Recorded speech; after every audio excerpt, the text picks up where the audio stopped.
Genshin Impact, being a gacha game, is bound to have stronger characters as the game progresses to motivate you to spend your Primogems to roll for the new characters.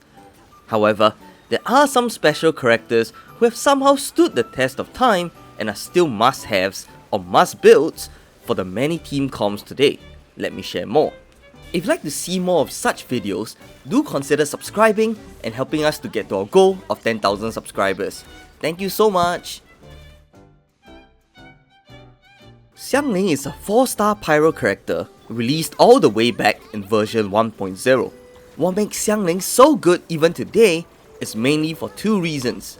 Number 1, even till today, Xiangling is the only off-field pyro DPS and pyro applicator. For example, Hydro has both Yelan and Xingqiu, and the newly released Furina who can do that, but for pyro, it is only Xiangling and Thoma.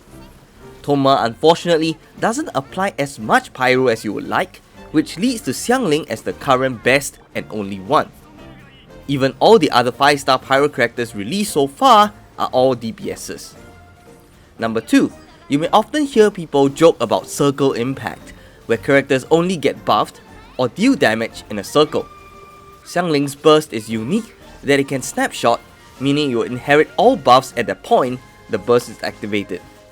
So, even when you walk out of say Bennett's burst, you can still get all the buffs applied. That's what makes Xiangling still amazing today, be it as a pyro applicator or sub DPS.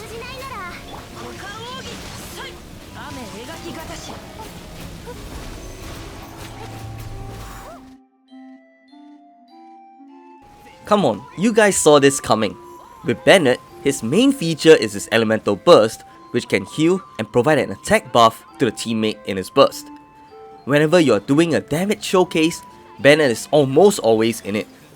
After all, most characters scale off attack in Genshin, and that isn't gonna change anytime soon.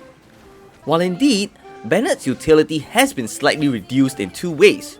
One, with the release of characters who do not scale off attack, such as Nuvalet, Yelan, who scale off HP, and Ito, who scales off defense, they are honestly still the minority in the game.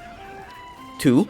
There are many new supports in the game, such as Furina, Kujo Sara, Shenhe, to just name a few. With the exception of Furina, most of those supports are more specialized. For example, Sara is mainly solely for Electro DPSs.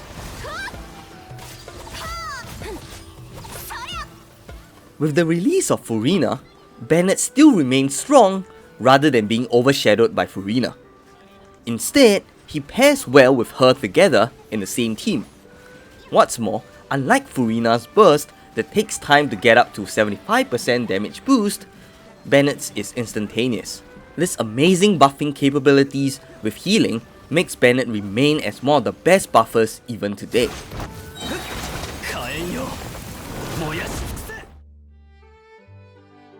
Kazuha was released in version 1.6. He was said to have POWERCREPT Venti and Sucrose, especially with the ease of use of his elemental skill to crowd control enemies and reduce the elemental resistance with the Viridescent Vanera artifact set, and of course his elemental damage buff from his elemental burst. Even till today, he's still being used in multiple team comps to buff damage, as long as the teams of an element that can be swirled: Pyro, Cryo, Electro, and Hydro. This is due to the fact that there has not been any new animal character that can do this better. The only one is Xianyun, who can do a Viridescent Vanera strat and plunging damage boost, but honestly, that's about it. Kazuha is still the best elemental damage buffer even today.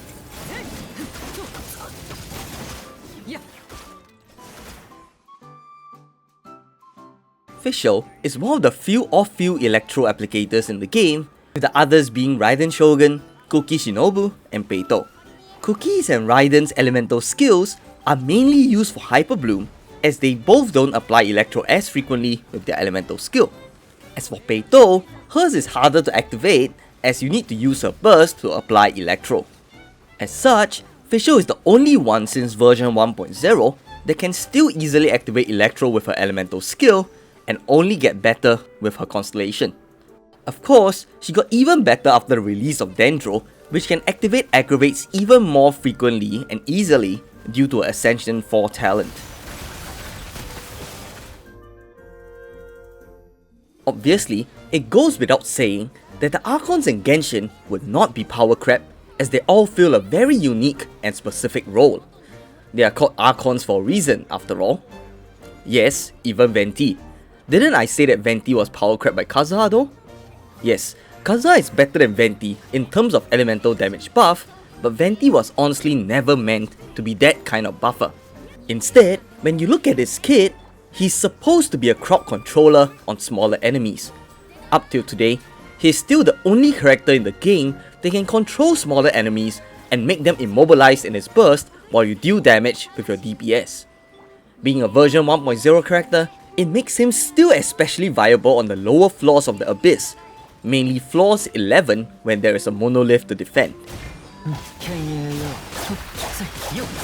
Moving on, as for Zhongli, despite being released in version 1.1, he still remains as the best shielder in the game, with a shield that can easily be activated with his elemental skill, can take the most damage of all characters in the game, and can even reduce the elemental resistance of enemies, which reduces the drawbacks of having him as a shielder instead of another teammate, let's say Kazuha, for damage buffing, compared to other shielders such as Layla.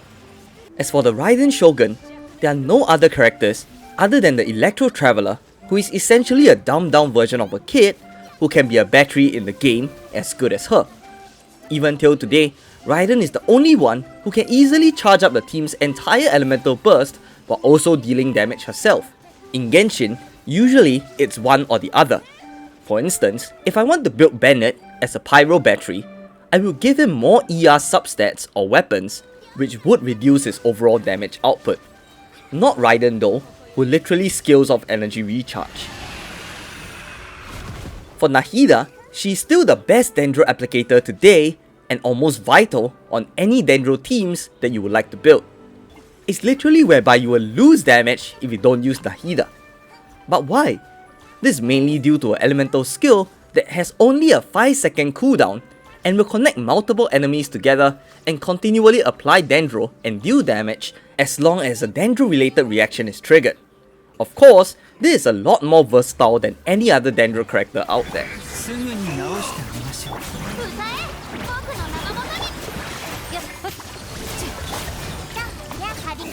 Finally, for Furina, while it is still too early to say, since she was just released in version 4.2, it is unlikely that she will be POWERCREPT anytime soon as well, due to the versatility of her damage buffing capabilities that buffs the overall damage instead of a particular scaling, unlike Bennett who can only buff attack.